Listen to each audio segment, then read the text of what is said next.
ஸ்தோத்திரம் ஆண்டவரே, நல்ல தகப்பனே, நன்றி. ஸ்தோத்திரம் ஆண்டவரே, கிருபை நிறைந்த நல்ல தகப்பனை நன்றி செலுத்துகிறோம். இந்த நல்ல மாலை நேரத்துக்காக நன்றி செலுத்துகிறோம். நல்ல நேரத்திலும் அப்பாவுடைய செல்லமான கரம் எங்களோடு கூடவே இருப்பதற்காக ஸ்தோத்திரம். தகப்பனே நன்றி அப்பா. இந்த நல்ல நேரத்தில் உங்கள் வார்த்தைகளை தியானிக்க முடியாத நல்ல பாக்கியத்தை எங்களுக்கு தந்தபடியால் நன்றியோடு துதிக்கிறோம், ஸ்தோத்தரிக்கிறோம். அப்பாவுடைய கருத்தில் எங்களை ஒப்பு கொடுக்கிறோம், அர்ப்பணிக்கிறோம். டாடி, சகல துதியான மகிமை எல்லாம் அப்பா ஒருவருக்கே செலுத்துகிறோம். எங்கள் மீட்பரும் எங்கள் இரட்சகருமாகிய இயேசு கிறிஸ்துவின் இன்ப நாமத்தில் பணி ஜெபிக்கிறோம் எங்கள் ஜீவனுள்ள நல்ல பிதாவே. ஆமேன், ஆமேன், ஆமேன். கர்த்தர் நல்லவர். இந்த நல்ல மாலை நேரத்துக்காக கர்த்தருக்கு நன்றி செலுத்துகிறேன், கர்த்தரை துதிக்கிறேன். நிரலில் இணைந்திருக்கிற உங்கள் ஒவ்வொருவரையும் கர்த்தராகிய இயேசு கிறிஸ்து நாமத்தினாலே வாழ்த்தி வரவேற்றுக் கொள்கிறேன். இந்த பிரீமியர் மூலமாக நம்ம ஒன்று சேர்ந்து கர்த்தருடைய வார்த்தைகளை தியானிக்க முடியாத நல்ல பாக்கியத்தை கர்த்தர் நமக்கு தந்திருக்கிறார்கள். அதற்காக கர்த்தருக்கு நன்றி செலுத்துகிறேன். தொடர்ந்து கர்த்தருடைய வார்த்தைகளை தியானிப்போம். சரி, நேற்றைக்கு நம்ம பார்த்தோம், தாவீது சவுலுடைய வாழ்க்கையெல்லாம் குறித்து நம்ம பார்த்தோம். சரி, எடுத்துக்கொள்ளுங்கள் என்னோடு கூட 1 சாமுவேல் 15வது அதிகாரம்.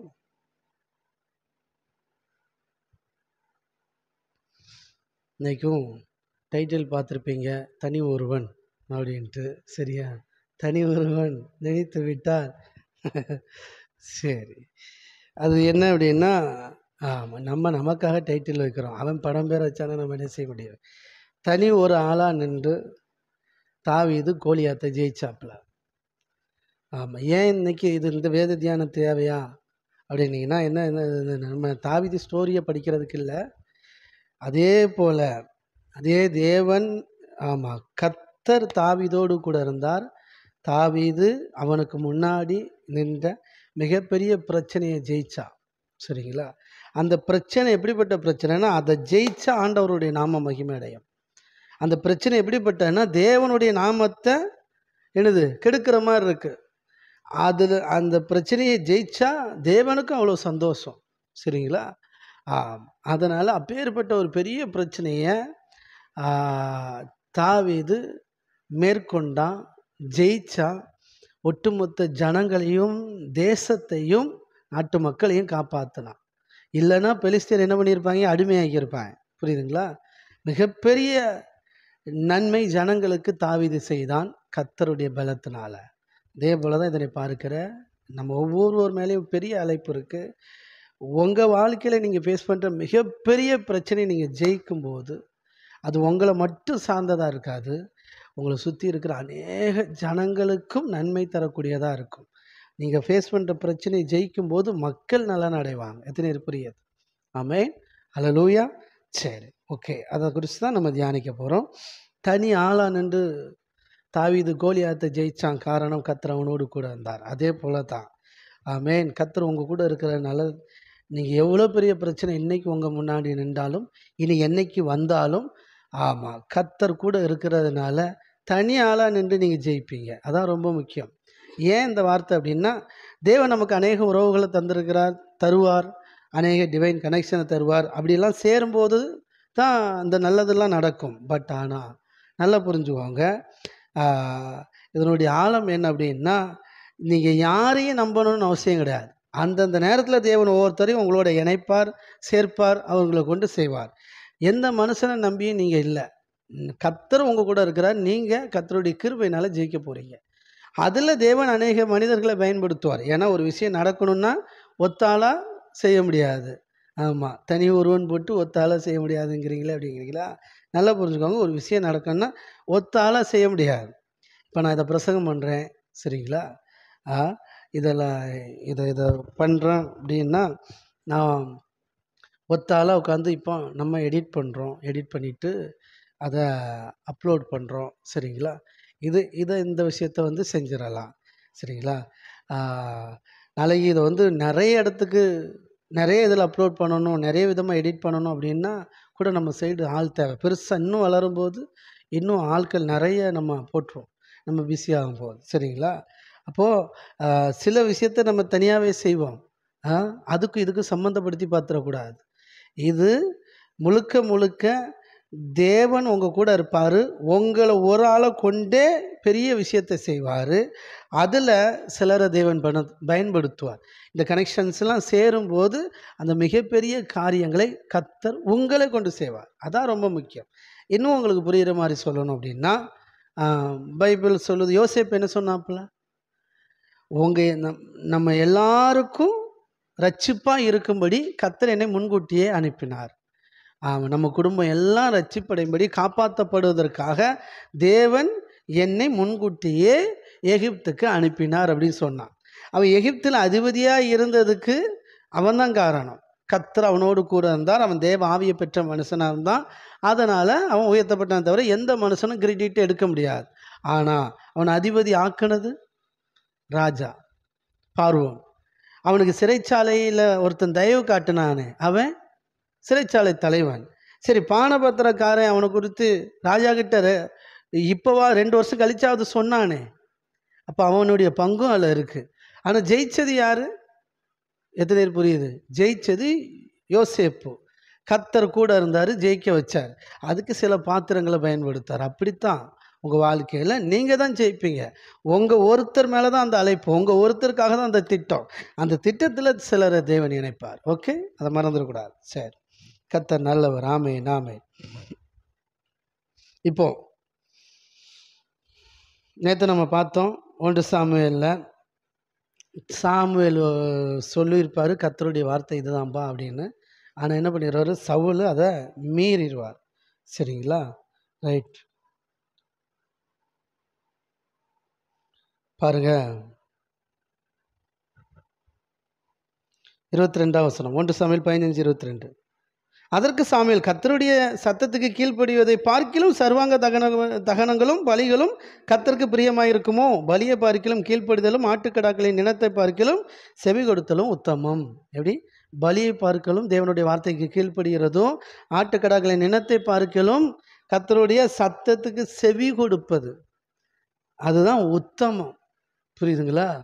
நம்ம தேவனுக்காக நல்லா புரிஞ்சுக்கோங்க. இந்த நல்ல மாலை நேரத்தில் கற்றுக்கொள்ளுங்க. நீங்கள் ஜெபம் பண்ணுற ஆளாக இருக்கலாம், பயங்கரமாக உபவாசம் போடுற ஆளாக இருக்கலாம், நீங்கள் பயங்கரமாக ப்ரேயரில் எல்லா ப்ரேயர்லையும் கலந்துக்கிற ஆளாக இருக்கலாம், சபை ஊழியம் செய்யலாம். சரிங்களா? சில்ட்ரன்ஸ் ஊழியம் செய்யலாம், வாலிபர் ஊழியம் செய்யலாம், ஓடி ஓடி ஆண்டவருக்கு ட்ராக்ஸ் கொடுக்கலாம். என்னன்னாலும் ஆண்டவருக்கு நீங்கள் பணிவிடை செய்யலாம், தப்பே கிடையாது. சரிங்களா? ஆனால் உங்களுடைய உயர்வுங்கிறது அதை வச்சு இருக்காது. அது அப்பா மேலே நீங்கள் வச்சுருக்கிற அன்பின் நிமித்தமாக செய்கிறது. புரியுதுங்களா? அப்படி செய்கிற எல்லாரையும் ஆசீர்வதிக்கணும்னா, நீ பாருங்கள், கோயிலில் எவ்வளோ பணிவிடை செய்கிறவங்க பூரா கஷ்டப்பட்டுட்டு தான் இருக்கிறாங்க.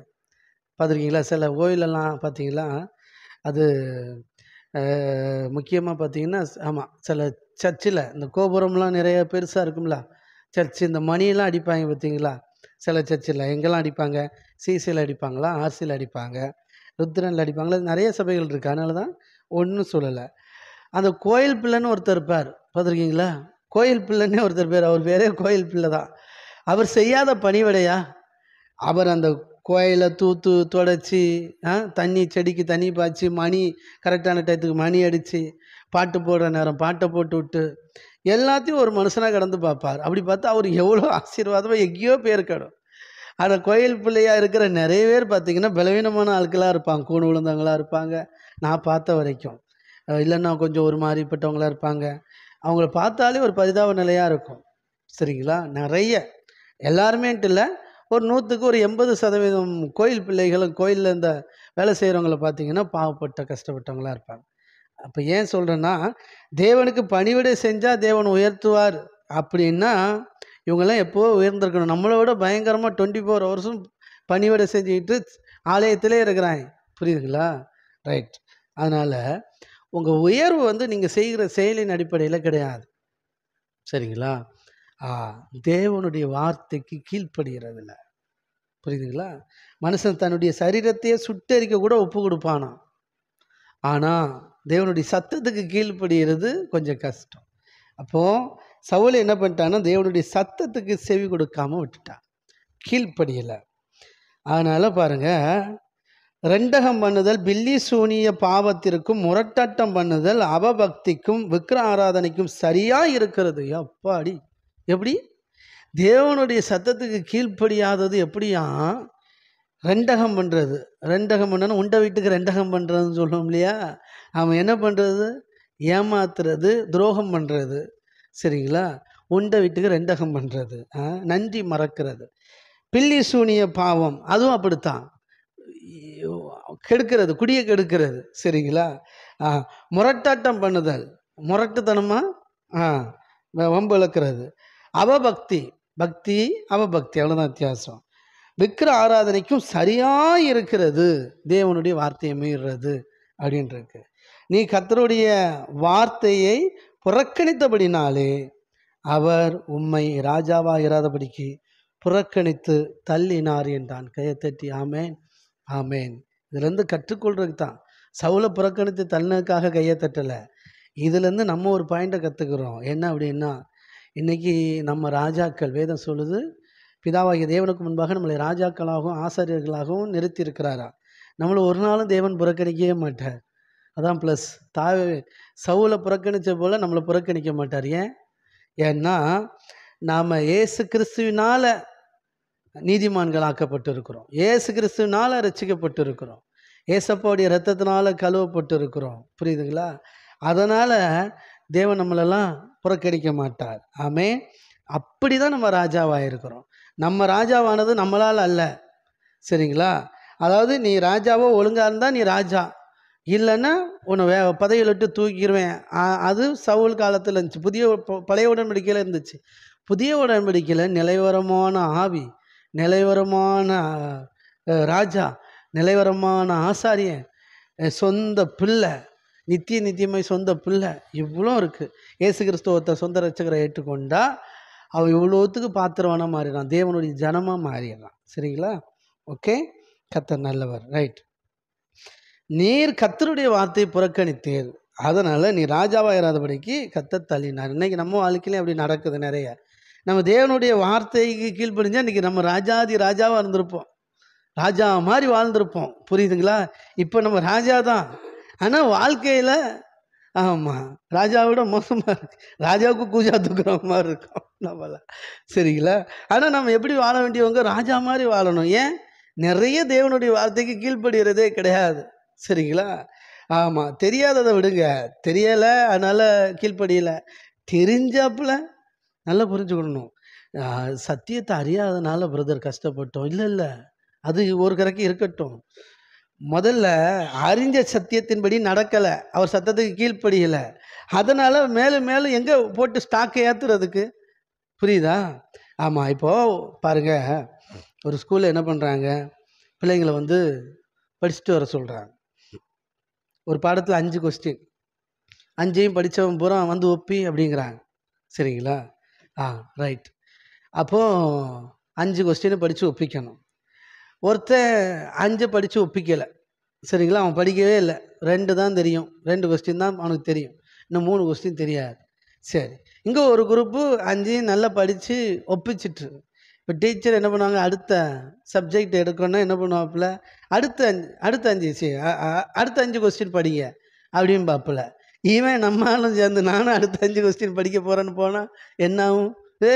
நீ முதல்ல கொடுத்து 5 கொஸ்டினே முடிக்கலை, இதில் அடுத்த எந்த கொஸ்டின் கேட்குறியா, முதல்ல இதை படி, நீ இதை படித்து முடி ராஜா, அடுத்து அதை படிக்கலாம். புரியுதா? ஆமாம். அப்போ இங்கே கூடிக்கிட்டே இருக்குது, இங்கே படித்து போய்கிட்டே இருக்கிற, இங்கே 2 3லே நிற்குது. அப்போது இன்னும் 20 கொஸ்டின் கொடுத்தாலும் படிச்சுக்கிட மாட்டான். ஸ்டெப்பாக வரட்டும், 5 முடிக்கட்டும், முதல்ல 5 முடி, அடுத்து ஒரு 5 தரேன், அடுத்து ஒரு 5 தரேன் அப்படிங்கிறது. புரியுதுங்களா? அப்படி தான் தேவன் நம்மகிட்ட நிறைய வார்த்தைகளை சொல்லியிருக்கிறார். அதுக்கு கீழ்ப்படியாதனால பெண்டிங்கில் இருக்கிறோம். நிறைய சத்தியத்தை சொல்லி தந்திருக்கிறாரு, பெண்டிங்கில் இருக்கிறோம். பார்த்திங்கன்னா சிலருக்கு சத்தியம் புரியவே புரியாது, விளங்காது. உங்களுக்கு என்றைக்காவது சத்தியம் விளங்கவே மாட்டேங்குது, புரியவே மாட்டேங்குது, ஒரு கனெக்ஷன் இல்லை அப்படின்னா ஒன்று புரிஞ்சுக்கோங்க, நிறைய சத்தியத்தை கேட்டு அதன்படி நடக்காமல் கீழ்ப்படியாமல் எல்லாம் ஸ்டாக் மாதிரி குப்பையாகி போய் கிடக்கு. அதனால தான் புதுசாக உங்களுக்கு ஒன்றும் மண்டையில் ஏற மாட்டேங்கி, அங்கே ஏற்கனவே ஃபுல்லாக இருக்குது. அதனால் அதெல்லாம் தூக்கி தூர போட்டுட்டு அதெல்லாம் சரியாக புரிஞ்சுக்கிட்டு இன்னும் வளரணும். சரிங்களா? கர்த்தர் நல்லவர். ஆமென். ரைட். அப்படி ஆண்டவருடைய வார்த்தைக்கு நம்ம கீழ்ப்படிஞ்சோம்னா ராஜா மாதிரி ஒரு வாழ்க்கை வாழலாம். ஆமென். இன்றே ரட்சை நாள். விசுவாசிக்கிறீங்களா? அவருடைய அப்பாவுடைய ஒரு வார்த்தையும் தவறாதபடிக்கு அவர் நம்மோடு பேசுகிற தேவனாக இருக்கிறார். ஒரு வார்த்தைக்கும் தவறவே கூடாது. அவர் என்ன சொன்னாலும் அக்செப்ட் பண்ணிடணும். நம்ம இருதயம் சில நேரம் ஒத்துக்கிடாது. ஆமாம், அதெல்லாம் ஜெயிக்கணும். ஓகே, கர்த்தர் நல்லவர். சரி, அப்பொழுது சவுல் சாமுவேலை நோக்கி, நான் கர்த்தருடைய கட்டளை உம்முடைய வார்த்தையை மீறினதுனாலே பாவம் செய்தேன். இப்போ தான் ஒத்துக்கிறான். புரியுதா? இதுக்கு இவ்வளோ அழுத்தம் கொடுக்க வேண்டியிருக்கு. நான் இல்லையே, நான் எங்கே மீறினேன்ட்டான் முதல்ல. நான் என்ன தப்பு பண்ணேன்? நீ கர்த்தர் சொன்ன பிரகாரம் செஞ்சேன் அப்படின்ட்டான். அடுத்து கொஞ்சம் நெருக்கி கேட்டோன்னே, நான் எங்கே மீறினேன்? நான் மக்கள்லாம் மீறினாங்க அப்படின்ட்டு. இன்னும் கொஞ்சம் த நெருக்கின உடனே விஷயம் வருது. அடுத்து அவ்வளோதான், நீ காலி, கர்த்தர் புறக்கணிச்சிட்டாருன்னு சொன்ன உடனே உண்மையை ஒத்துக்கிறான். அப்பொழுது சவுல் சாமுவேலை நோக்கி, நான் கர்த்தருடைய கட்டளை உம்முடைய வார்த்தைகளையும் மீறினதினாலே பாவம் செய்தேன். நான் ஜனங்களுக்கு பயந்து அவர்கள் சொல்ல கேட்டேன். இப்போ புரியுதா சார்? ராஜாவாக இருந்தாலும் நீ ராஜான்னா ராஜாவாக இருக்கணும். ஜனங்கள் சொல்ல கேட்கவே கூடாது. கர்த்தர் உனக்கு மேலே ஒரு தலைவர் இருக்கிறார். அவர் என்ன சொன்னாரோ அதை அப்படியே செய்யணும். புரியுதுங்களா? நிறைய ஊழியம் ஏன் ஃபெயிலியர் ஆகுது தெரியுமா? ஊழியக்காரங்க என்ன பண்ணிடுவாங்க? மக்களுடைய வார்த்தையை கேட்க ஆரம்பிச்சிருவாங்க. மக்கள்கிட்ட கேட்பாய், மக்களுக்கு பயந்துருவாங்க. அவங்க ஒரு முடிவை சொல்லுவாங்க. இவன்கிட்ட கர்த்தர் ஒன்று சொல்லியிருப்பாப்புல. அப்போது பாருங்கள், நடந்த சம்பவம். டிஜிஎஸ் தினகரன் அங்கிள் இந்த விஷயத்த அவரே சொன்னது. பாருங்கள், ஒரு புது கார் எடுக்கணும் அப்படின்னு அவங்க பிளான் பண்ணியிருக்கிறாங்க. அப்போ வந்து பார்த்திங்கன்னா, சரின்னு கர்த்தர் ஒரு விலை உயர்ந்த காரை சொல்லியிருக்கிறாப்புல. அந்த டைம் தான் காரூணியாலாம் கட்டி ஒரே பிரச்சனையாக இருக்குது. என்னடா இவ்வளோ பெரிய பில்டிங், காலேஜ் கட்டணுமா, அவசியமா, யார் விட்டு காசு, அப்படி இப்படிலாம் பிரச்சனையாக இருக்குது. மக்களை பற்றி தெரியும் இல்லையா? மக்கள் எதுக்கெடுத்தாலும் குறை பேசுவாங்க. சரி, எல்லாம் என் பணம் தான் இப்படி பில்டிங்காக இருக்கு அப்படின்னு. புரியுதா? ஏன் பணம், என் வீட்டு பணம், யார் வீட்டு காசு, என் வீட்டு காசு அப்படிம்பாங்க. சரிங்களா? சரி, இப்போ பாருங்கள், அந்த காணிக்கை வந்து கனப்படுத்தி கொடுக்குறோங்கிறது நிறைய பேருக்கு இன்னும் தெரிய மாட்டேங்குது. சபை மக்களுக்கு நாம் ஒரு ஊழியத்துக்கு காணிக்கை கொடுத்தோன்னு, ஏன் நான் கொடுத்த காணிக்கையினால தான் இவ்வளோ வளர்ந்துருக்கிறார். அந்த தப்பை மட்டும் நீங்கள் பேசுகிறாங்க ஒரு நாள். பாரு, நான் அன்றைக்கி இந்த ஊழியத்தை இவ்வளோ சப்போர்ட்டாக இருக்கேன், இன்னைக்கு இந்த நான் ஊழியத்தை விட்டு பிரிஞ்சிருக்கிறேன், என்னை கண்டுக்கிட மாட்டேங்க அப்படின்னீங்கன்னா ஒன்றும் பண்ண முடியாது. புரியுதுங்களா? நீங்கள் தேவனிடத்தில் நன்மை பெற்றுக்கொண்டீங்க, அதனால் கனப்படுத்தி கொடுத்துருக்குறீங்க காணிக்கை. நீங்கள் என்னமோ கடன் கொடுத்து உதவி பண்ண மாதிரி நினச்சிடக்கூடாது. காணிக்கை வேற, கடன் வேற. சரிங்களா? ரைட்டு. அப்போது பாருங்களேன்,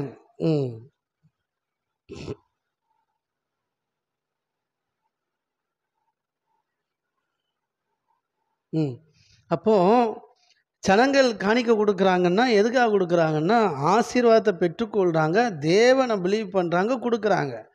அதனால் ஃப்யூச்சரில் ஆமாம், நான் என் காசு தான் இப்படி பில்டிங்காக இருக்குது, சர்ச் பில்டிங்காக இருக்குது, நான் அந்த ஊழியத்தில் முன்னாடி இருந்தேன், இப்போ இல்லை, இன்றைக்கி இவ்வளோ வளர்ந்துருக்குன்னா அஸ்திபாரம் நான் தான் அப்படின்ற கூடாது. கர்த்தர் தான் அஸ்திபாரம். உங்கள் டைம் முடிஞ்சு போச்சு. சரிங்களா? ஆமாம். இன்றைக்கி வந்து பார்த்திங்கன்னா, சார் சபையில் தான் சார் இதை சொல்கிறாங்க, வேறு எங்கேயும் சொல்ல மாட்டேன்றாங்க. உங்களுக்கு புரிகிற மாதிரி சொல்கிறேன். ஒரு சில ஸ்கூல் ஸ்டார்ட் ஆகும், ப்ரைவேட் ஸ்கூல் பார்த்துருக்கீங்களா? எத்தனை கிளாஸ் தொடங்குன்றீங்க? 1லேருந்து 5 வரை தான் தொடங்குவாங்க. அட்மிஷன் போட்டே இருப்பாங்க. கொஞ்சம் கொஞ்சமாக பில்டிங் கட்டி எழுப்பிட்டே இருப்பாங்க. பார்த்துருக்கீங்களா? ஆமாம், 1 to 5 வரும். அடுத்து ஒரு 2 வருஷத்தில் 8ஆம் கிளாஸ் வரைக்கும் வரும். அடுத்து 10ஆம் கிளாஸ் வரைக்கும் வரும். அப்புறம் 12th வரும். அப்படியே பெருகிக்கிட்டே வரும். பில்டிங் கட்டிக்கிட்டே இருப்பாங்க. பார்த்துருக்கீங்களா? ரைட்டு. அப்படித்தான்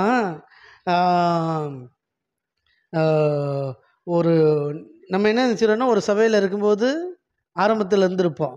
அதுக்கப்புறம் வளர வளர வர அன்னைக்கு நான் கொடுத்த காணிக்கை தான் இன்றைக்கி இவ்வளோ பெருசாக வந்திருக்கு அப்படின்னு மேன்மை பாராட்டும். ஆனால் ஸ்கூலில் நம்ம அவ்வளோ காசு கொடுத்துருப்போம்.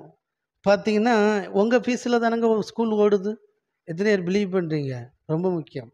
ஒரு ஸ்கூல் யாரை வச்சு ரன் பண்ணுறாங்கன்னு நினைக்கிறீங்க? அவர் சொந்த காசை போட்டு பண்ணுறாரு. ஆரம்பத்தில் பண்ணியிருப்பார். ஃபுல்லாக உங்கள் காசு தான். வருஷம் உங்களுக்கு இவ்வளோ ஃபீஸு, மாதம் ஃபீஸு, அந்த ஃபீஸெல்லாம் வாங்கி தான் டீச்சருக்கு எல்லாருக்கும் கொடுக்குறாங்க. சரிங்களா? அப்படி அந்த ஃபீஸை வச்சு தான் பில்டிங்கே கட்டி ஸ்கூலே டெவலப் ஆகிருக்கு. ஆனால் அங்கே போய் யாராக சொல்லுவீங்களா? நான் படித்த ஸ்கூலுன்னு சொல்லுவீங்க. ஆனால் நான் கொடுத்த காசில் தான் இந்த ஸ்கூல் இவ்வளோ வளர்ந்துருக்குன்னு யாராலும் சொல்ல தைரியம் இருக்கா? கட்ஸ் இருக்கா? எத்தனை ஸ்கூல் அப்படி வளர்ந்துருக்கும். நீங்கள் படித்த ப்ரைவேட் ஸ்கூல் சின்ன ஸ்கூலாக இருந்திருக்கும், இன்றைக்கி அது பெருசாக பில்டிங்காக வந்திருக்கும். யாராவது சொல்லுவீங்களா? அஸ்திபாரம் நான் தான், நானும் ஃபீஸை கட்டியிருக்கேன், நான் கொடுத்த காசில் தான் இப்படி வந்திருக்குன்னு சொல்லியிருப்பீங்களா? சொல்ல மாட்டீங்க. நீ ஓசிலும் ஒன்றும் கொடுக்கல, நீ கொடுத்ததுக்கு உனக்கு பாடம் சொல்லி தந்தாச்சு. எத்தனை பேர் புரியுது? அந்தனால அந்த மனநிலை நமக்கு இருக்கிறதுனால ஒருத்தர் கூட ஏன் ஸ்கூலு, ஏன் உழைப்பில் இந்த ஸ்கூலு கட்டப்பட்டுச்சு தெரியுமா? அஸ்திபாரத்தில். ஏன் அஸ்திபாரம்? நாங்கள் எல்லாம் ஸ்டூடெண்ட்டாக இருக்கும்போது இந்த ஸ்கூலுக்கு கொடுத்துருக்குறோம். என்ன கொடுத்துருக்குறோம்? டொனேஷன் கொடுத்துருக்குறோம், ஃபீஸ் கட்டியிருக்கிறோம். அதனால தான் இப்படி சும்மா வந்தாங்க அப்படி சொல்ல முடியுமா? முடியாது. ஏன்? நீ பலனை பெற்றுக்கொண்ட, நீ படிக்க வந்த, உனக்கு படிப்பு சொல்லி கொடுத்து உன்னை பாஸ் ஆக்கி விட்ருக்கேன். நீ உரிமை பாராட்டுறதுக்கு உனக்கு ரைட்ஸே கிடையாது அப்படின்னு அவங்க சொல்லுவாங்க. ஆனால் சபை அப்படி இல்லை இல்லையா? சபையை நம்ம என்னென்னாலும் சொல்லலாம். நான் தான் இந்த ஊழியத்தை வளர்த்தேன், நான் தான் என் கொடுத்த காணிக்கையில் தான் இப்படி வந்திருக்கு, யார் அப்போ விட்ட காசை எடுத்து யார் திங்கிறது? புரியுதா? இப்போ புரியுதா உங்களுக்கு? ஆமாம். எங்கே நீங்கள் கொடுக்குற காசை வச்சு அவன் பில்டிங் கட்டுறான், நீங்கள் கொடுக்குற காசை வச்சு அவன் ஸ்கூல் பஸ்ஸு நிறைய வாங்கி விட்றான், நீங்கள் கொடுக்குற காசை வச்சு அவன் எல்லாமே செய்கிறான். ஆனால் அவன்கிட்ட ஒரு வார்த்தை கேட்க மாட்டோம். ஏன் கேட்க மாட்டோம்னா நம்ம படிப்பை பெற்றுக்கொண்டோம் அப்படின்ட்டு. ஆனால் ஒரு சபையில் நம்ம கொடுக்குற காசை வச்சு அவர் கார் வாங்கலை, நம்ம கொடுக்குற காசை வச்சு அவர் ஏதோ ஒன்று டெவலப் பண்ணுறாருன்னு வச்சுக்கோங்களேன், ஏன் காசாக ஏன் போட்டு காசு எடுத்து யார்கிட்ட கொடுக்குறது அப்படின்றோம். புரியுதுங்களா? இப்படித்தான் சபையினுடைய நிலைமை, மக்களுடைய மனநிலை அப்படி. அப்படி நம்ம இருக்கக்கூடாது, தெளிவாக இருக்கணும். நீங்கள் ஒவ்வொரு நாளும் நீங்கள் கொடுக்குற காணிக்கையை விட அதிகமான சத்தியத்தை கற்றுட்ருக்கிறீங்கிறத மறந்துடாதீங்க. அப்படி ஒரு நினப்பு இருந்தால் தான் என் காசில் தான் இந்த ஊழியமே வளர்ந்துச்சு, நான் தான் காரணம்னு சொல்ல மாட்டீங்க. இப்போ ஒரு வேளை பிரிஞ்சு போனால் கூட நல்லா இருக்கட்டும்னு ஆசீர்வதிச்சுட்டு போவீங்க. சுயபலத்தில் இருந்தீங்கன்னா நான் கொடுத்து தான் இவ்வளோ ஆச்சு, என்னால் தான் தெரியுமா, என்னால் தான் தெரியுமான்னு சொல்லிக்கிட்டே இருப்பீங்க. நீங்கள் நன்மையை பெற்றுக்கொண்டீங்க, அதனால் கொடுத்தீங்க, சும்மாவா கொடுத்தீங்க? புரியுதுங்களா? நான் இப்போ கொடுத்த எதிர்காலத்தில் எனக்கு மொத்தமாக தருவீங்க, நான் கொடுத்தீங்க. உங்களுக்கு நன்மை நடந்துச்சு, பெற்றுக்கொண்டீங்க, நன்றி செலுத்தும் விதமாக கொடுத்தீங்க. இந்த மனநிலையோடு இருக்கணும், ரொம்ப முக்கியம் நம்மெல்லாம். ஓகே, கர்த்தர் நல்லவர். ஆமென், ஆமென், ஆமென். இப்போ பாருங்க,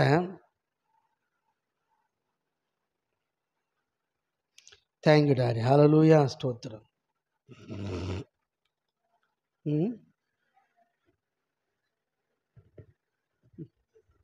டீச்சர்ஸா? ஓ ஆமாம், இதை பார்த்தோன்னு ஞாபகம் வந்துடும். Teachers uncle. அப்போ பாருங்கள், அவர் வந்து கார் வாங்க சொல்லும்போது விலையுயர்ந்த கார், அந்த காரை வாங்கிறதுக்கு மக்களை பார்த்து பயந்து என்ன சொல்லுவாங்க, இவனுக்கு இது தேவையா, இவ்வளோ பெரிய கார் தேவையா அப்படின்னு சொல்லுவாங்கன்னு மக்களுக்கு பயந்து நான் ஒரு செகண்டு காரோ இல்லை ஏதோ அதை விட குறைஞ்ச காரோ ஒன்று எடுத்தார். அதனுடைய விளைவு அப்படின்னு சொல்ல முடியாது, பட் ஆனால் அது அப்படி அமையுது. அவங்க பொண்ணு இவாஞ்சலின் போகும்போது அந்த காரில் தான் ஆக்சிடெண்ட் ஆகி இறந்து போனாங்க. அந்த காரு இவங்க கர்த்தர் வாங்க சொன்னாருன்னு சொன்னாப்புல, அந்த விலையோ இந்த கார் எப்படின்னா, என்ன தான் ஆக்சிடெண்ட் ஆனாலும் உள்ளே இருக்கிறவங்களுக்கு ஒரு சேதம் வராது. அப்படிப்பட்ட கார், இம்போர்ட்டட் கார். சரிங்களா? உள்ளே இருக்கிறவங்களுக்கு எந்த சேதம் வராத அளவுக்கு. சரிங்களா? அப்படி சொன்னார். நான் அதை கீழ்ப்படியில் என் மகளை நான் இழந்தேன், மக்களுக்கு பயந்தேன் அப்படின்னு அவர் சொன்னதாட்டு ஸ்டேட்மெண்ட். சரிங்களா? இது ஒரு சிலருக்கு சரின்னு போடும், ஒரு சிலர் இதையும் ஏற்றுக்கொள்ள மாட்டான். அப்படிலாம் கிடையாது. உடனே எடுத்துக்காட்டு சொல்லவா? அதான் யோசிப்பாங்களே, டயானா எவ்வளோ பெரிய பணக்காரங்க, எப்படி இறந்தாங்க? டயானா எப்படி இறந்தாங்க? கார் ஆக்சிடெண்ட்டில். எவ்வளோ பெரிய காரு தெரியுமா? அந்த கார் அவ்வளோ சேஃபான காராம். அப்படிலாம் உங்களுக்கு இதாகாதான். அப்போ டயானாவே இறந்தாப்புல, காரில் எல்லாம் விஷயம் அப்படின்றாங்க. புரியுதா? அப்படித்தான், இப்படி தான் வரும். இதுதான் முடிச்சு போடுறதுக்கு லிங்க் போடுறதுக்கு லிங்க் போடுவாங்க. ஆனால் ஒன்று சார், யாரும் என்னவோ சொல்லிட்டு போட்டு, நம்ம ஆண்டவர் நம்மகிட்ட பேசினார்னா அந்த சத்தத்தை கேட்டோம்னா பயப்படவே கூடாது. என்றைக்குமே மக்களுக்கு பயப்படக்கூடாது. ஒரு ஊழியக்காரர் கர்த்தர் சத்தத்தை கேட்டுட்டாருன்னா மனுஷனுக்காக மாற்றவே கூடாது. நான் சொல்லுவேன், தப்பாக நினச்சிடாங்க, மனுஷனை கூட மாற்றிடலாம். ஏன்னா சவுல் மட்டும் மக்களை மாற்றி, மக்கள் பேச்சை கேட்க முடியாடா, போங்கடா, நீங்கள் என்ன விட்டாலும் பரவாயில்ல.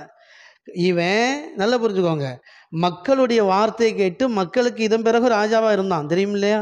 உடனேலாம் சவுல் ராஜ பதவியை விட்டு விலகி போகலை, உடனேலாம் தாவீது வந்து ராஜாவாகலை. இதன் பிறகு ரொம்ப நாள் சவுல் தான் ராஜாவாக இருந்தான்.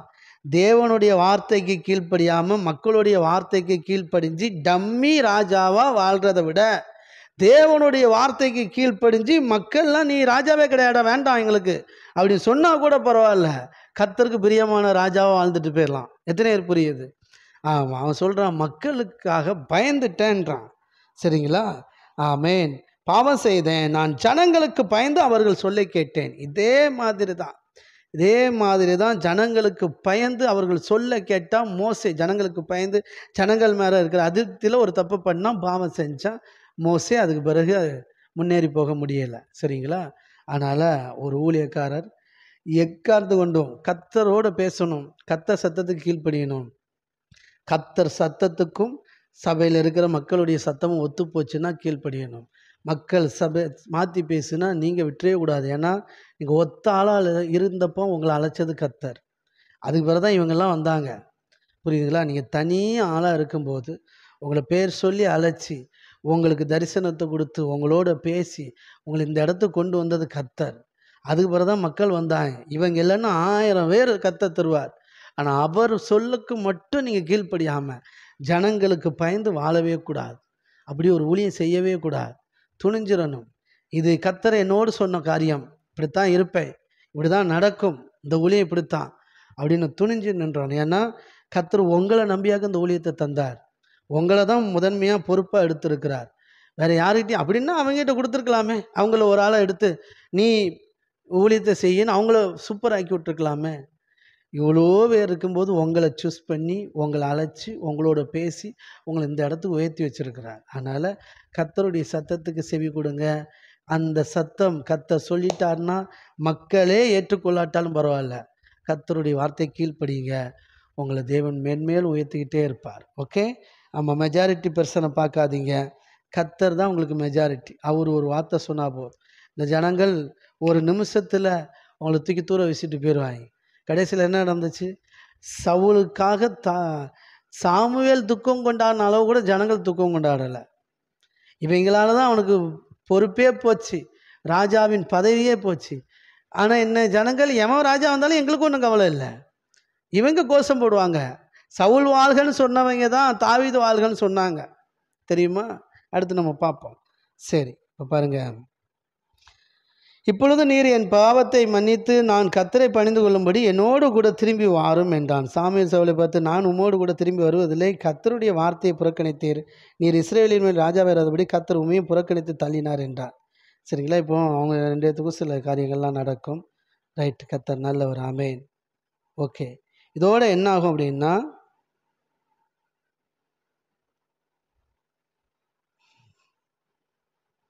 ஆமேன், நன்றி ஆண்டவரே, ஸ்தோத்திரம்.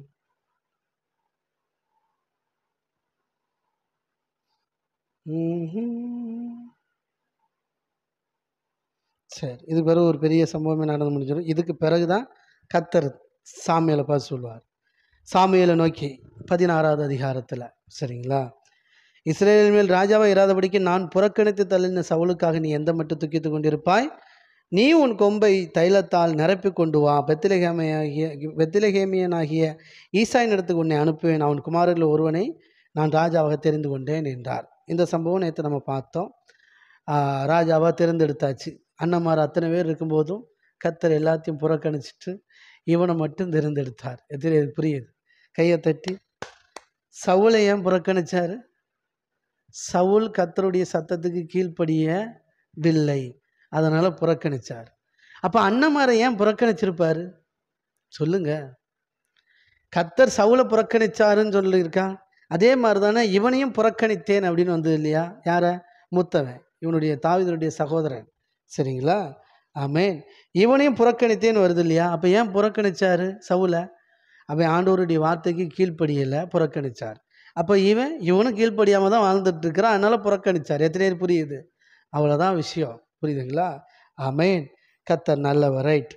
ஆனால் தாவீதை கர்த்தர் தேர்ந்தெடுத்து ராஜாவாக்கிட்டார். அபிஷேகம் பண்ணியாச்சு, ராஜாவாயிட்டான். இப்போ ஏற்கனவே சொன்னேன், ராஜாவை அபிஷேகம் பண்ணியாச்சு, ஆனால் உடனே ராஜாவாகலை. இவன் என்ன பண்ணுறான்? சவுல் கூட இருந்து சவுலுக்கு சப்போர்ட்டிவாக இருக்கிறான், உதவியாக இருக்கிறான். அந்த ஃப்ளூட்டு இவனுக்குள்ளே பொல்லாத ஆவி வந்துடும் சவுலுக்குள்ளே. தாவீது அந்த வாத்தியங்களை வாசித்த உடனே அந்த ஆவி அவனை விட்டு போயிடும், சுகம் அடைவான். அதனால் தாவீதை சவுலுக்கு ரொம்ப பிடிக்கும்.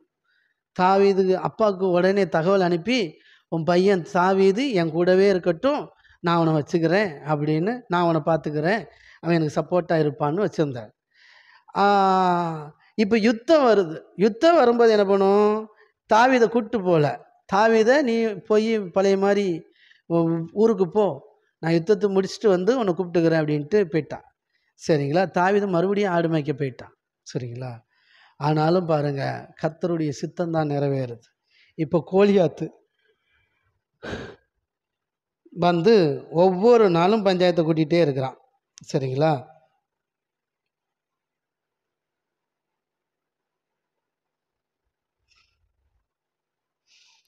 பதினேழாவது அதிகாரம் 1 சாமுவேல் 17வது அதிகாரம் 1ஆம் வசனத்திலிருந்து படித்து பார்த்தீங்கன்னா, பெலிஸ்தியர் யுத்தம் பண்ணுகிறதற்கு தங்கள் சேனைகளை சேர்த்து யூதேயாவில் உள்ள சோக்கோவிலே ஒருமித்து கூடி, சோக்கோவுக்கும் அசெக்காவுக்கும் நடுவே இருக்கிற எபேஸ்தமிலே பாளையம் இறங்கினார்கள். சவுலும் இஸ்ரேல் மனுஷரும் ஒருமித்து கூடி ஏலா பள்ளத்தாக்கிலே பாளையம் இறங்கி பெலிஸ்தியருக்கு எதிராக யுத்தத்திற்கு அணிவகுத்து நின்றார்கள். ரெடியாக இருக்கிறாங்க யுத்தத்துக்கு. பெலிஸ்தியர் அந்த பக்கத்தில் ஒரு மலையின் மேலும் இஸ்ரவேலர் இந்த பக்கத்தில் ஒரு மலையின் மேலும் நின்றார்கள். அவர்களுக்கு நடுவே பள்ளத்தாக்கு இருந்தது. சரிங்களா? அப்படின்னா என்ன அர்த்தம்? இங்கே ஒரு மலைக்கு பின்னாடி, இவங்களும் மலைக்கு பின்னாடி. ஆனால் அந்த பகுதி வந்து பள்ளத்தாக்கு, பள்ளமான பகுதி. சரி, இப்போ அப்பொழுது காத் ஊரானாகிய கோலியாத் என்னும் பேருள்ள ஒரு வீரன், வீரன், அவன் பேர் வீரன், பெலிஸ்தியரின் பாளையத்திலிருந்து புறப்பட்டு வந்து நடுவே நிற்பான். அவன் உயரம் 6 முழம். சரிங்களா? ஒரு ஜானுமாம் 6 முழம். அதுபோக ஒரு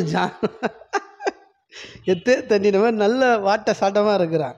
அவன் தன் தலையின் மேல் வெங்கல சீராவை போட்டுக்கொண்டு ஒரு போர்க்கவசம் தரித்து கொண்டிருப்பான். போர்க்கவசம், வெங்கல சீரா தலையில், ஹெட்டில் அடிபடக்கூடாதுன்னு ஹெல்மெட்டு, ரைட்டு. அப்போ இருப்பான், போர்க்கவசம் தரித்து கொண்டிருப்பான். அந்த கவசத்தின் நிறை 5000 சேக்கலான வெங்கலமாக இருக்கும். அதனுடைய வெயிட்டு அவ்வளோ வெயிட்டு. இந்த மார்க்கவசம்லாம் ரொம்ப வெயிட்டாக போடுவாங்க. ஏன்னா நெஞ்சில் தான் அம்பு தொலைச்சின்னா செத்து போயிடுவான். வேறு எங்கன்னா கூட ஏதாவது பத்துடலாம், நெஞ்சு ரொம்ப முக்கியம். சரிங்களா? அதனால் மார்க்கவசத்தை போட்டு கவர் பண்ணி வச்சுருப்பாங்க. சரி, இப்படி இருக்கும்போது அவன் தன் கால்களிலே வெங்கல கவசத்தையும் தன் தோள்களின் மேல் வெங்கல கேடயத்தையும் தரித்திருப்பான். அவனுடைய ஈட்டி தாங்கு நெசவுக்காரரின் படைமரத்தின் கனத்தையும் அவன் ஈட்டியின் அழகு 600 சேக்கல் இரும்புமாய் இருக்கும். கனதியும் இது இரும்புமாய் இருக்கும். பரிசை பிடிக்கிறவன் அவனுக்கு முன்பாக நடப்பான். இவ்வளோ பெரிய செட்டப்போடு தான் நம்மால் கோலியாத்து வாரான். அப்போ உங்களுக்கு முன்னாடி இருக்கிற பிரச்சனையை பார்த்தாங்க, ரொம்ப கம்பீரமாக வருது. ஆமாம், கணக்கச்சிதமாக வருது. நம்மளால் காலியே பண்ண முடியாத அளவுக்கு அது ரொம்ப சேஃப் ஜோனில் இருக்குது. சரிங்களா? Right, okay. அப்போது அவன் வந்து நின்று இஸ்ரேல் சேனைகளை பார்த்து சத்தமிட்டு, நீங்கள் யுத்தத்திற்கு அணிவகுத்து நிற்கிறது என்ன? நான் பெலிஸ்தியன் அல்லவா? நீங்கள் சவுலின் சேவகர் அல்லவா? உங்களில் ஒருவரை தெரிந்து கொள்ளுங்கள், அவன் என்னிடத்தில் வரட்டும். அவன் என்னோடு யுத்தம் பண்ணவும் என்னை கொல்லவும் சமர்த்தனானால் நாங்கள் உங்களுக்கு வேலைக்காரராய் இருப்போம். நான் அவனை ஜெயித்து கொள்வானே ஆனால் நீங்கள் எங்களுக்கு வேலைக்காரராக இருந்து எங்களை சேவிக்க வேண்டும் என்று சொல்லி, பின்னும் அந்த பெலிஸ்தியன், நான் இன்றைய தினம் இஸ்ரேலுடைய சேனைகளை நிந்தித்தேன், நாம் ஒருவரோடு ஒருவர் யுத்தம் பண்ண ஒருவனை விடுங்கள் என்று சொல்லி கொண்டு வருவான். எப்படி இருக்கும் பாருங்க.